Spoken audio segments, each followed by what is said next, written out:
Hi, Carm Capriato here, and welcome to episode 392. Now, here's another Shop Talk series. Actually, this is number 7, an interview with 3 of the members of the ATI Top 20 group, the Leading Ladies. Now, I promise a meaningful investment of your time. Now, here's a taste. Here's something that Lee and I do in our shop, and I'm sure you guys have done as well, that's free for maybe a struggling shop. If somebody has told a competitor or a neighbor, other shop owner in our area, hey, you know, they have some things that they're doing right. How about you go take a look-see? Please come and sit on a chair in our office. Please come and, talk to our customers that might be in the waiting room. Pick Kelly's brain, pick Lee's brain, pick Eric Wayne's brain. We're open with, we welcome them with open arms.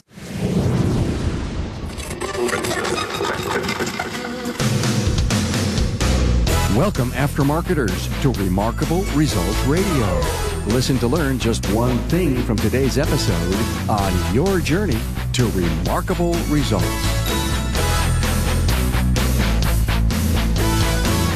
Hey, how are you? So glad to be with you today. Now, here's another outstanding discussion from AAPEX 2018. Now, with me are 3 lady shop owners, Kelli Weatherby, Shelle Bennett, and Judi Haglin.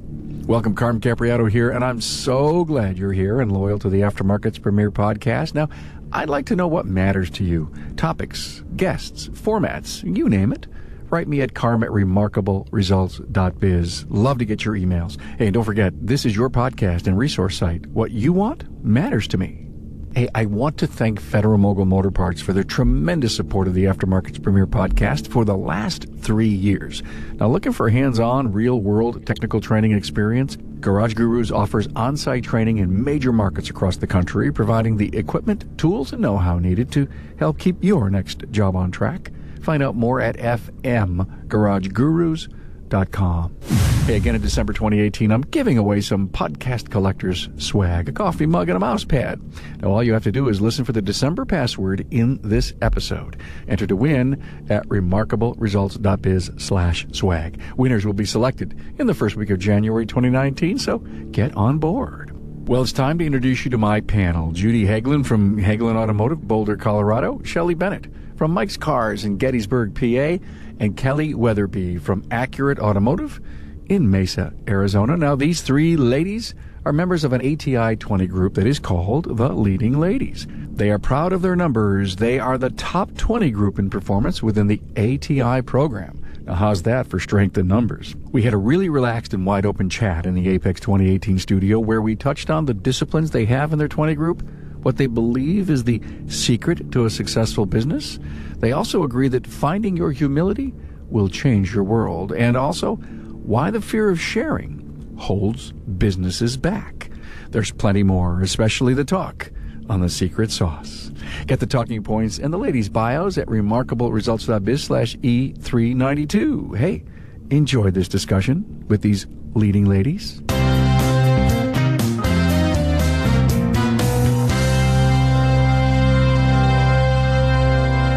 Warm welcome to another great interview here at AAPEX 2018 up here on level 2. A lot of ambiance and a lot of noise here, ladies. Am I right? Yes. Yes, we're you really are. out. We're in a bubble. People are looking at us.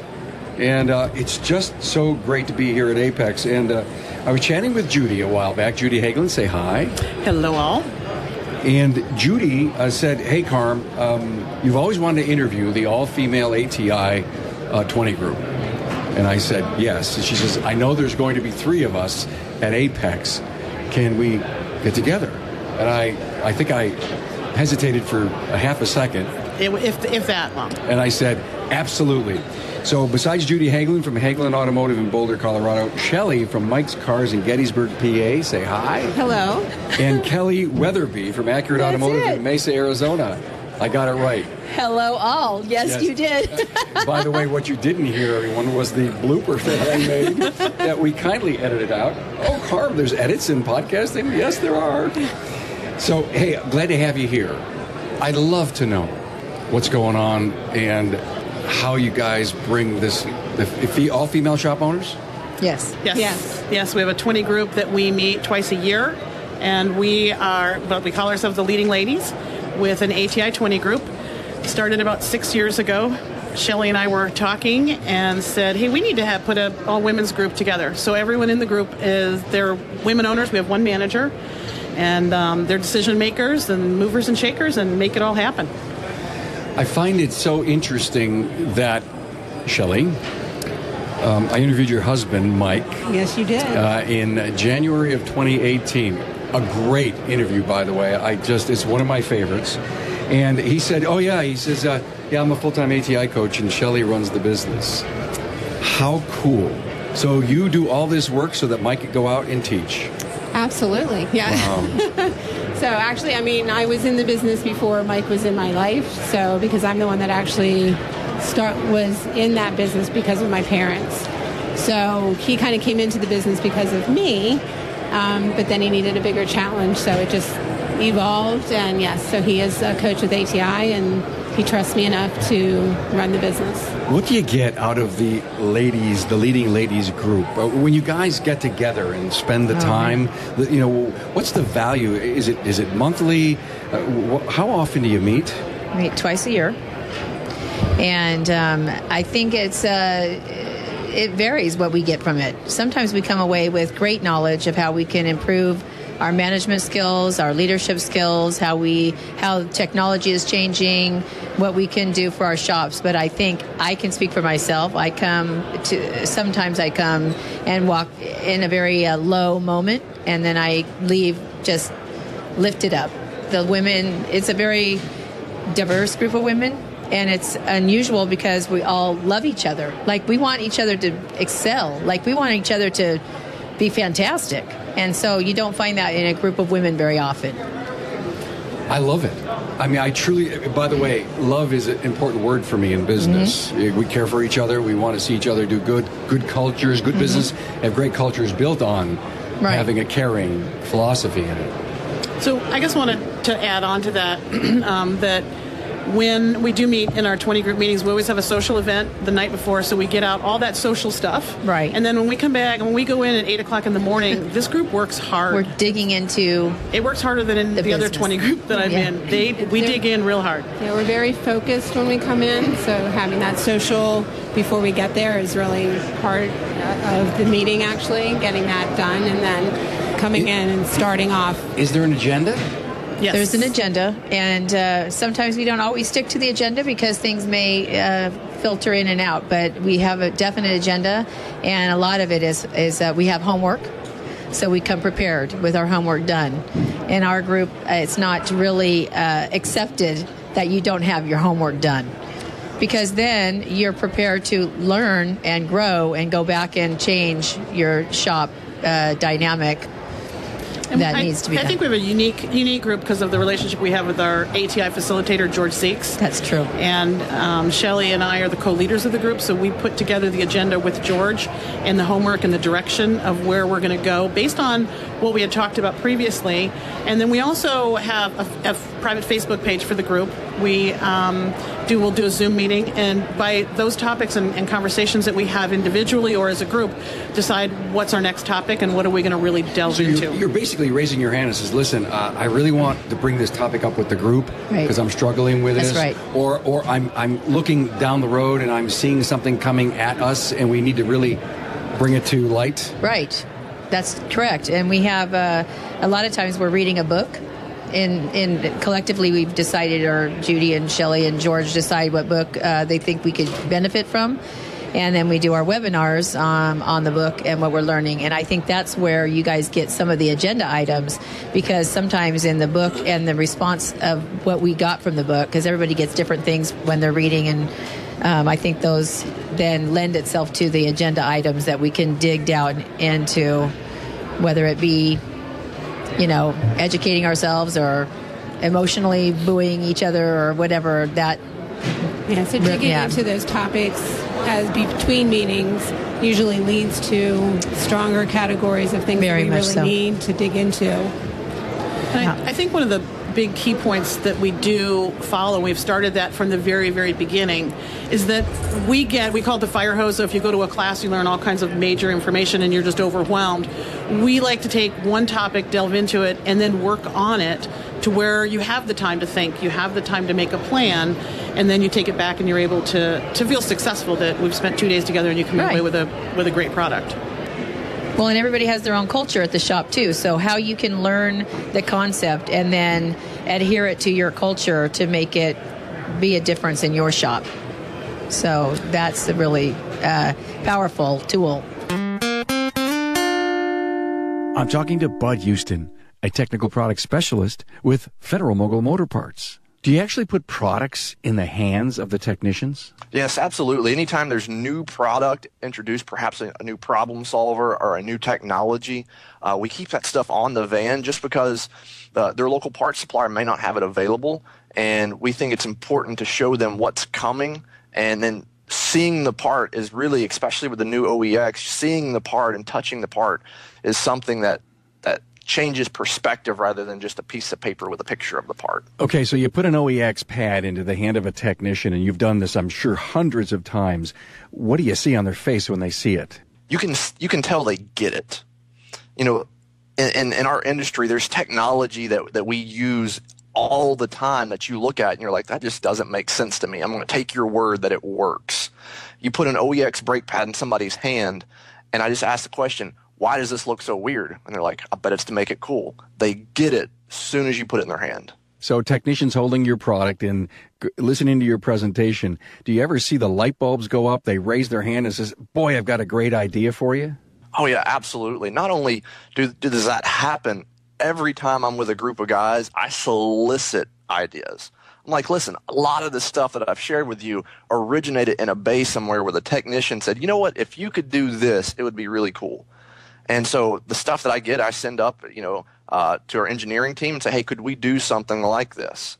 And there's things in the works, and there's some things that came out recently that originated in, hey, if you could do this, it would be helpful. Because at the end of the day, I think Federal Mogul's known in every line to be a problem solver, and not just solving a problem, but making an installation easier as well.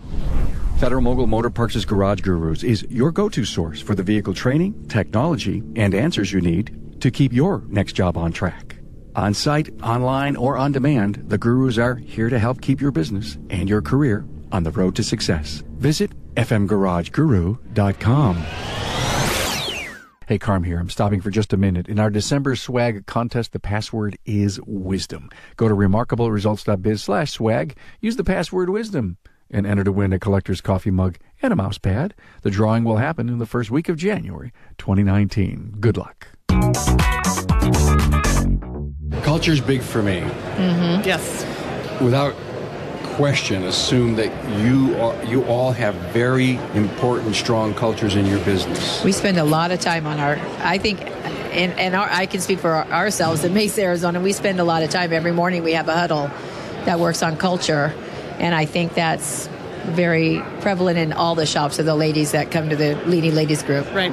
So if I was a lady who was very interested in coming on board, do I raise my hand? Do I submit an email that says, listen, I know so much about what you're doing. I'm in awe of your success, and I know I can learn from it. I mean, is that how people... vetting process. There's a vetting process, actually, within ATI to become part of the group. All right. One is that you've been in the group, if you've been in with ATI for a couple of years. And then it's really what's your role in the shop. Mm-hmm. And we've got some amazing stories with the women in our group that when we first started 6 years ago, it was kind of brought on as a let's get together. It's a marketing and a community event type group. And this group's, and then talking about being women in the industry, we talked about that for about 30 minutes and said, yeah, but we want to talk business. We want to grow our businesses. We want to be better business women in a male-dominated area. So we have just gone from that point and flown with it. And grown, yeah.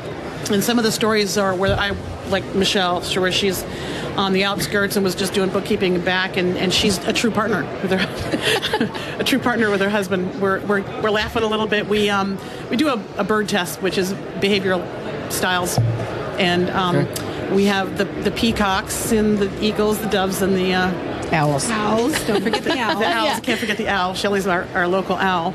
And Michelle's our little peacock, and she just grew into that personality and really understood who she was and how she communicates with other people. And it did an amazing thing for her and her husband. It grew their business exponentially. Absolutely. I mean, it's really been amazing. And She's was really it because changed. she learned how to communicate better with people? Yes. I think she learned how to be a good leader, or that she even had leadership skills. Because we are in a men's industry. It's a male-dominated industry. I mean, look around. You see men mostly, and you don't need to be afraid of that. You can have a contribution. And I think that's what Michelle learned, was that she has a contribution in her own business, and that she can have a voice, that she can speak. The power of the group is that we're all women, and we're able to have a safe, and everyone has to have a voice. So a lot of times when you're in a 20 group or another group and you're with your spouse, sometimes we don't have that voice because we're of the other guy, the other person in our lives. And when you come to the ladies group, you can't hide. You're representing, right? It's you. It's you. It's you. And you're the one that's responsible, and you're the one that has to participate and bring the meat. And you have to own, and you have to own where you went wrong in the last, since we met last. You have to own, I didn't do my part. I didn't go home and introduce what I learned. I know it, but I had a hard time, putting it into my culture. Or maybe your husband is, not accepting what you are learning and growing. So it's big. The women have also really grown, and they become more confident and knowing that their ideas are correct and they should be heard, and they feel much better, and coming back to their spouse or their partner or their boss. Education is a very powerful tool. When you have been educated by knowledgeable people, whether they be men or women, you can use that education for good, and know that what you're speaking of has some validity, and that you're not just maybe fluffing it, right? You're not just part of the conversation, but what you have to say is accurate. There's power in knowing that what you're speaking of is accurate, and that's what the group does. Yes. I'm impressed. I've got a million things that are going through my mind about how wonderful this group is to each other. Shelle, you work with Mike. I mean, he's a partner, but he's not at the shop all the time. But right. The spouse is in the business. Correct. Yet you're the chief cook and bottle washer. Yes. Judi, your husband Dana's in the business. Who's the chief cook and bottle washer? Well, they're both pointing at me. Pointing to Judi. There's a story there. Own your stuff. There's a story there that one of the things that, for me personally, for the ladies group, I quote unquote came out of the closet and really was able to say out loud that I am the driver and the person that is the business woman behind Haglin Automotive. With a great partner in Dana. And Dana is an absolute great partner. And the one thing with that bird test is that we've really realized how to work well together. He's my owl, which is very much like Shelle, and I'm the eagle, and we have figured out how to communicate very well and get things done. And there are times where he'll look at me and say, hey, this is your wheelhouse, not mine. And there are times where I'll turn around and say, okay, babe, you need to make Go Magic happen in the back of the shop. That's right. Because they're standing around with no idea how to fix that. How about you, Kelli?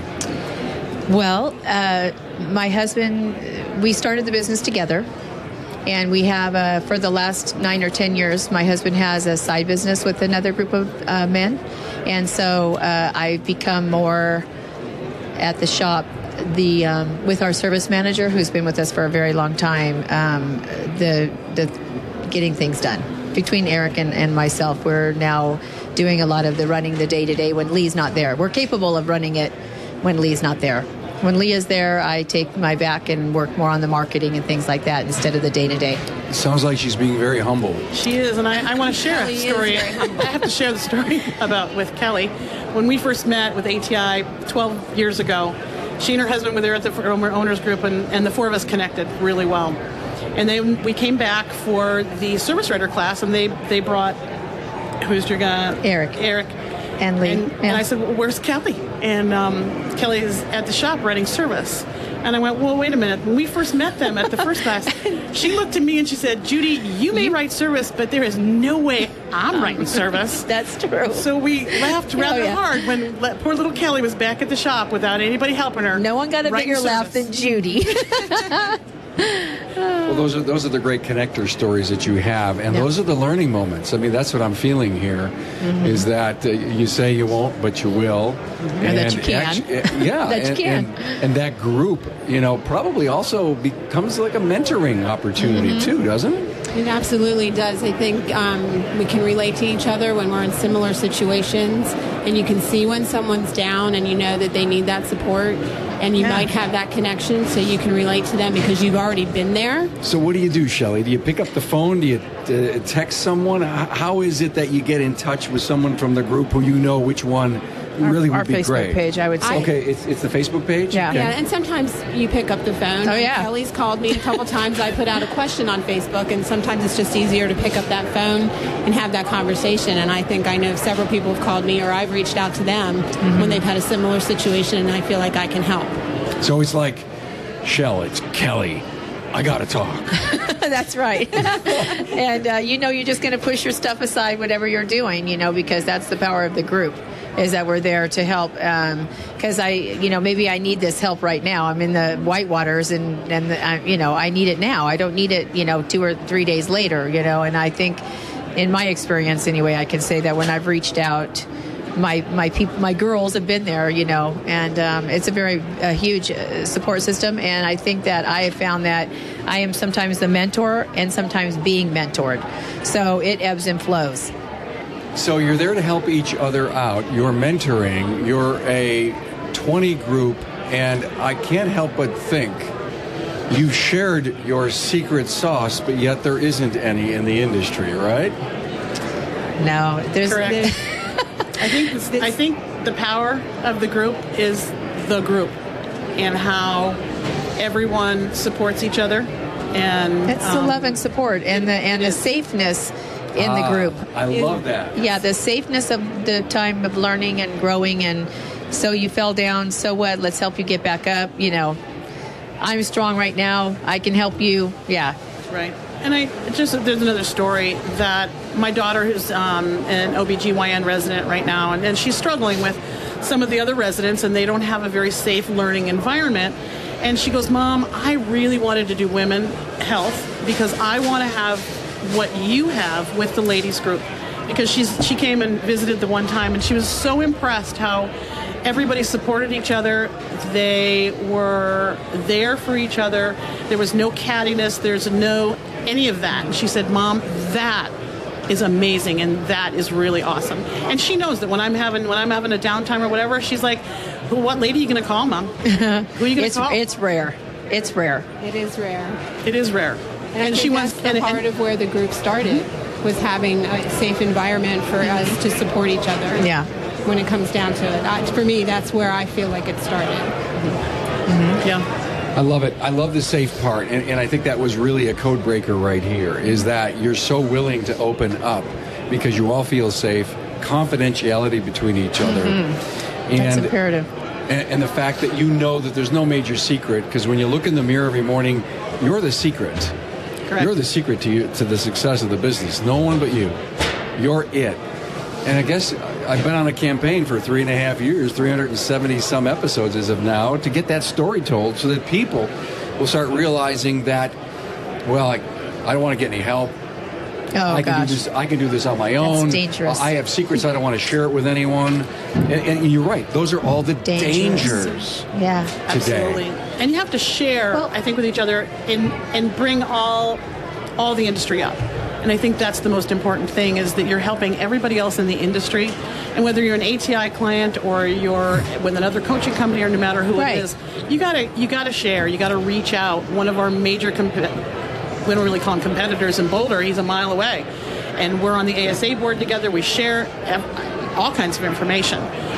So you have to reach out and make those connections. Yeah, there's plenty. I mean, I always tell Lee, there's plenty of cars on the road in Phoenix. We only need a few of them. We don't have to be, That's right. we don't have to be gluttonous. We only need a few. Only need really a few great every day.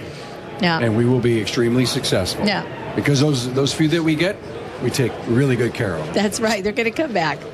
Exactly. Are you all doing DVI? Yeah. Oh yes. Yes, we are. Most definitely. Was it tough to implement? Tough to implement. For our older techs, a little tough because they're not used to having piece of technology be their sales tool. That to get that. Listen, this is going to help your paycheck. This is the piece of tool you need to learn how to use so that we can do our job in the sales. And so I think it wasn't immediate, let's say that. I wouldn't say that it was an immediate, oh yeah, I can't wait to do something more, because they were already thinking they're doing a lot. And so... Change is tough for people. Yep. There's a fear of what will it do to my business. Only 10% of the industry has really decided to get on board, yet it's going to be as prevalent in the next 3 to 5 years as having a two-post bay. My gosh! In the shop, I think right? Absolutely. And when we signed on with Bolt-On 2.5, 3 years ago, I had a young crew, and they all glommed onto it immediately. Well, see, that's where you were different than us, because we had some techs that have been with us for a long time. But now we have a little bit more of a first group. Yeah, mine were all that millennial type era, and they were all about it. They're the ones that are saying, we need better tablets, we got to have the flash on the thing, we need better Wi-Fi, the infrastructure that it took us a while to get it to where we need to, and they keep changing it and making it a better tool. It's amazing what your customers say when they get that digital inspection. It blows their mind. For them. But when we onboarded it with our staff, we went with AutoVitals, and you can customize, your checkout. And by giving some of the input to our staff, not just us creating it and handing it to them, it really drew them in, and they were more accepting of it because they had input into exactly what that was a good idea. we were doing. And so that, I think, always helps, whether it's with the digital inspection or if it's with something else going on in the shop. Getting their opinion really helps build that culture, and it lets them know that they're important. Yeah. Well, we're really driving that message home on the podcast about really moving to digital vehicle inspections and not being afraid of it. And I did a great interview in Philadelphia a few weeks ago, and I think it'll hit maybe within a week of this show. And I encourage the audience to make 2019 the year of digital vehicle inspections for your shop.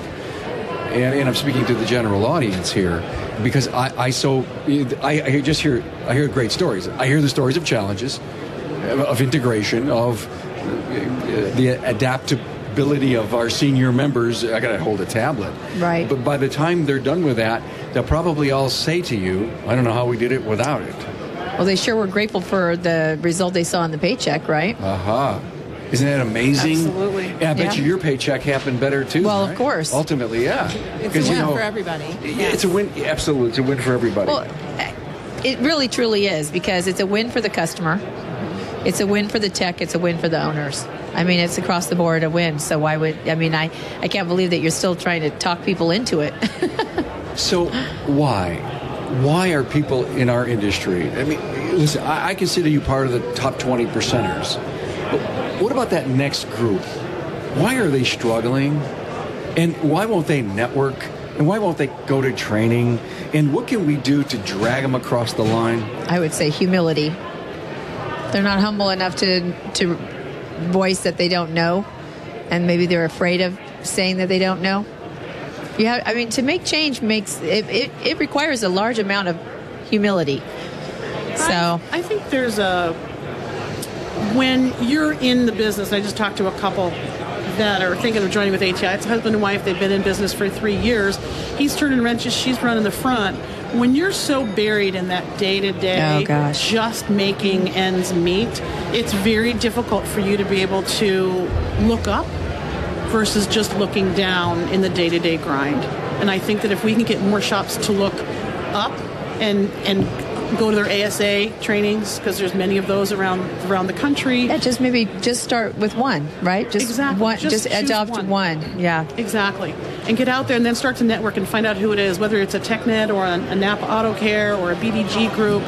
Get out there and join, just one, and see what's out there. Yeah.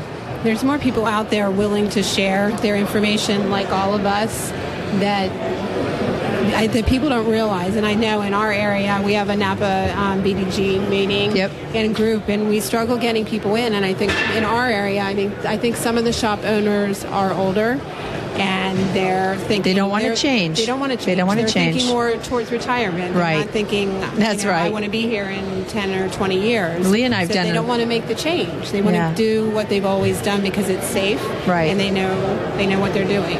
Technology is a challenge. I remember a few years back, Lee was the president of our BDG group in our area in Phoenix, and Napa had us go around. We did Dallas and a few other towns, and even in Tucson, we drove down to Tucson to help develop a BDG group in their area.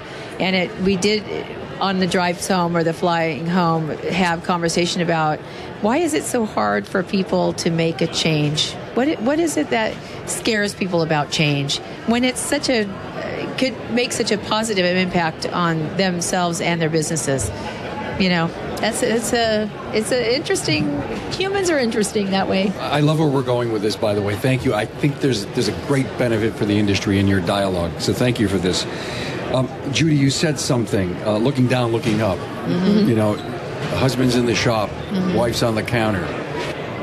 That scenario is duplicated 100,000 times in our industry. I'm just making a guess with 250, 60-some thousand shops, with 20% being the toppers. There's a lot of in the middle that are struggling with the story that you told.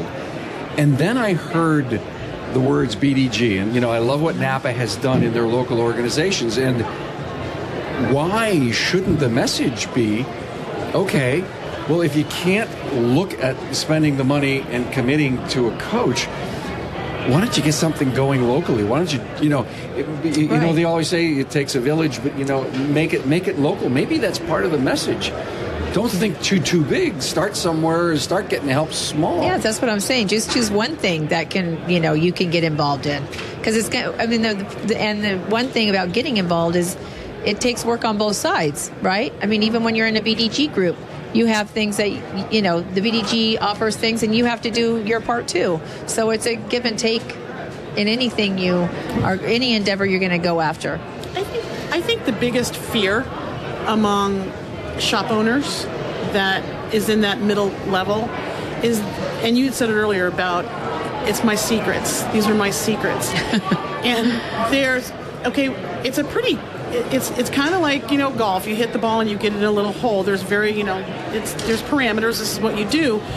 We have customers. We bring them in. We deal with them in an amazing way. We fix their cars. We take their money and then send them down the road, and we hope that they come back. That's our game. There's so many different ways to play the game, but you can also help everybody play the game and know the rules. So I think that fear of sharing, and that, oh my gosh, if I tell the guy 2 blocks down the road what I'm doing, he's going to take my customers. Marketing, he's going to take my customers. Yeah. So when we started our TechNet group, our local TechNet group in Boulder, I went down and I did some research, and I found out how many shops we had in Boulder, and it was over 100, and how many cars we had, and it was like 300 and some odd thousand. I said, you guys do the math. How many cars is that? And they went and well, I can't, and how many do you have in your database? Well, I got 1,000 or 1,500. Well, you could do 35,000. Can you handle that many cars? Everybody looked around the room and went, well, no. I said, so let's be the best we can be in Boulder. That's right. You only need a few of them. Yeah. Right. Okay. So secret sauce. And I love the idea. If it's not the shop down the road, it's the shop in the next town. Mm-hmm. But would a struggling shop pick up the phone, call a really successful shop that he knows of or he's seen, or his parts supplier or the tool truck guy said, hey, he's really a great operator down there? Would this person want to pick up the phone and say, hey, let's go have coffee? I'd love to pick your brain on a few things. Well, however, let me share what secret sauce is about. I think the secret sauce that the people don't want to share is we're living paycheck to paycheck. We have no money in the bank. I can't pay my parts bills. That could be the secret sauce as the excuse not to get help. Get it done. Right. It's the fear of showing who you are. and what you're struggling with. And everybody that I've interviewed that has gone from really tough struggling to super successful that's come on the show and told that have story. all struggled deeply. Every one of us sitting here has struggled deeply and continue to ride that roller coaster. But what came to my mind and what I wanted to share is here's something that Lee and I do in our shop, and I'm sure you guys have done as well, that's free for maybe a struggling shop. If somebody has told a competitor or a neighbor, other shop owner in our area, hey, you know, they have some things that they're doing right. How about you go take a look, see? We are open arms in our shop. Please come and see our shop. Please come and sit on a chair in our office. Please come and, you know, talk to our customers that might be in the waiting room. Pick Kelly's brain, pick Lee's brain, pick Eric Wayne's brain. You know, we're open with, you know, we welcome them with open arms. Wow. And That's I cool. have a call pretty often in our shop. Can we come? You know, we've heard that, you know, you guys are doing the digital inspections. Can we kind of come and see? Do you mind if we just, you know, hang out and maybe just watch a tech do the digital inspection? Well, sure. You know, why would we hold that back? No. And with the digital inspection process, I know Bolton calls us often and says, hey, I've got somebody that's interested in the program, Right. and you have Mitchell, you have Bolton, and that scenario works, or the Auto Vitals and RO Writer, that scenario works. And they'll call and say, hey, can they come and look? And that's what we did. We went, I said, I want to see it in action. That's we went right. up and looked at it in action and got to see another shop. And that's, if those vendors can open the doors for some of us to where you can actually go, and then you create that relationship with those shops and keep it on. That might be a really great way to start, is with the vendors, letting the vendors know, I'm an open shop. Please, you know, send somebody over if they're having trouble paying their bills. You know, we will help, you know, maybe they get something from us. I like the concept of the open shop. Yeah. Yeah, that's a great idea. I think we all kind of do that anyways. Yes. I think maybe making it more public knowledge. Right. Maybe letting our vendors know, hey, if you know somebody's struggling, you know, tell them to call us, or, you know, ask permission for me to call them. You know, because it's hard for people to take that first step sometimes. Yep. But get their permission and maybe reach out to them instead, and then they could easily say yes to that. And when they come over on their lunchtime, it's free. It's free information, right? It doesn't cost them anything. If they're worried about the day-to-day and how they're going to pay their, you know, parts ticket at the end of the night or end of the month or whatever. Right. It's free. So how can you, it doesn't get, I mean, great information doesn't come free very often.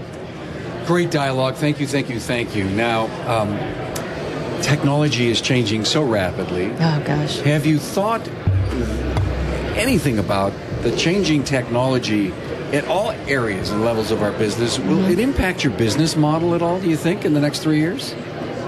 Well, it's going to definitely impact all of anybody in the auto repair shop business right now, I would say. And that's what I wrote down on my, you know, when we were talking about throwing around anything to talk about, I wrote down, you know, education on the upcoming technology, because if you don't at least stay close to that, it's going to get away from you in a real big hurry. And then you're going to be, again, you know, behind the 8 ball and not changing, because here goes that word again, right? We're needing to change because our industry is going through a time that is changing like we haven't seen it in a long time. And I think when you say in the automotive industry, when you say technology, most everybody's heads go to telematics in the cars. And I look at that, when I look at technology and where we need to really kind of be looking is how are people buying and how are we communicating with them. That's right. And I'll give you a new, Podium does the review process, but they all have a new little widget that'll go on your website and they can text you right away. And so if you need, you know, have a question here, you know, text us the question, we'll get back with you. We've had that on for less than 2 weeks, and it has been a huge success because a lot of people, when you're out in any other realm purchasing on whatever it is, you always have that little pop-up that says, hey, do you need my help? What can I help you with? Where are you at? You've been here long enough. What do you need help with? Right. And keeping up with that technology, not in the auto industry, but what's everybody else doing? And I know one of the things that's going to hit us fairly soon is the fact with Amazon and how they're purchasing parts. And I know that I just read that Advance is partnering up with Walmart on their do-it-yourself type platform of selling parts. You've got Rock Auto. So my next question is, how do we be competitive there? We've got more customers asking us for, can you install my Parts that I purchased. that I purchased online because I saved money? And that's a whole nother big question there of how do we deal with some of those issues? And it's not just the dongle and the telematics in the car. No, it's a huge, the scope is huge.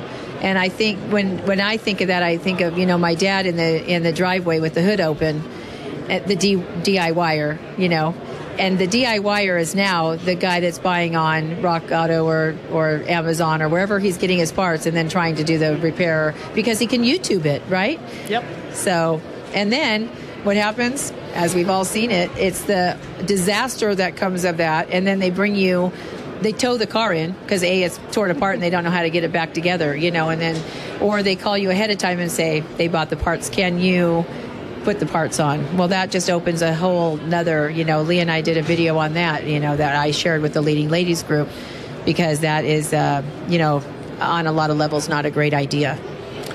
But we're facing with it every day. Did you put it out for public consumption It's on your site? It's on YouTube. Yeah. Oh, it's on YouTube. Okay, cool.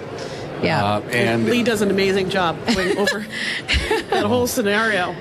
That's cool. It's a good video. It points out several awesome points. Yeah. So, Shelley, do you think that someday, because of all this transparent pricing that's going on, that you're going to up your labor rate and change your margins on parts so that you don't look so out of whack? I mean, it's definitely something that's been tossed around in the industry because of this issue. Maybe you have to, make more on the labor and less on the parts.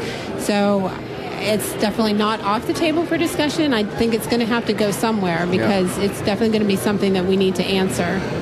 The consumer doesn't realize the margins that need to be made to run a shop, to keep it alive, all the costs that are involved, the training. I mean, it's an expensive business to be in. Mm-hmm. No question. Absolutely. I'd like to figure out how we can sell labor online and make that profitable. And Dana and I were even talking about we need to talk to some of our parts suppliers, like with Advance and Walmart and what they're doing there. And if they can, on the backside, say, hey, do you want to purchase, if you want to purchase labor, here's so many hours. Is that what you're going to do? Yeah, so many hours or so many dollars, even though we don't sell by hours. But I think that we need to really start thinking out of the box on how we're going to address this because it's not going away. It's not going backwards for darn sure. It's not going backwards. No. And how many of us shop? What percentage of Christmas shopping online? And I was talking to one of my techs. He goes, customers just you don't need to feel it, taste it, or touch it anymore. Yeah. You just order it online. Yeah. I love it. Great discussions. I know we can't solve the entire industry's problems right now, but boy, we sure got some of it done. Thank you so much to the Leading Ladies group from ATI and Judi pulling this thing off. Shelley Bennett from Mike's Cars, Gettysburg, PA. Judi Haglin from Haglin Automotive in Boulder, Colorado. And Kelli Weatherby from Accurate Automotive. Thank you. In Mesa, Arizona. Thanks for being on the show. I want to throw one thing out there. Yeah. To all your listeners. Yeah. If you're a woman in the industry and you want support, give us a call. Yep. And Carm, you have our contacts. So if you want to contact Carm and say, hey, I've just got a question or I need support or I need help on this, we are those open shops, and we would gladly take anybody's phone call. Carm at remarkableresults.biz. Email me, and I will put you in touch with these great ladies. Thanks. Thank you. Hey, thank you, Judi Haglin, Shelley Bennett, and Kelli Weatherby for sharing your 20 group disciplines and how that has transcended into the success of your own businesses. Hey, so glad you're enjoying the most powerful context in the aftermarket, and I'm sure you learned something from our discussion that you can use in your business. Make these ideas into verbs for you. Enjoy your day, and we'll talk soon. Thanks for being on board to listen and learn from the premier automotive aftermarket podcast. Until next time.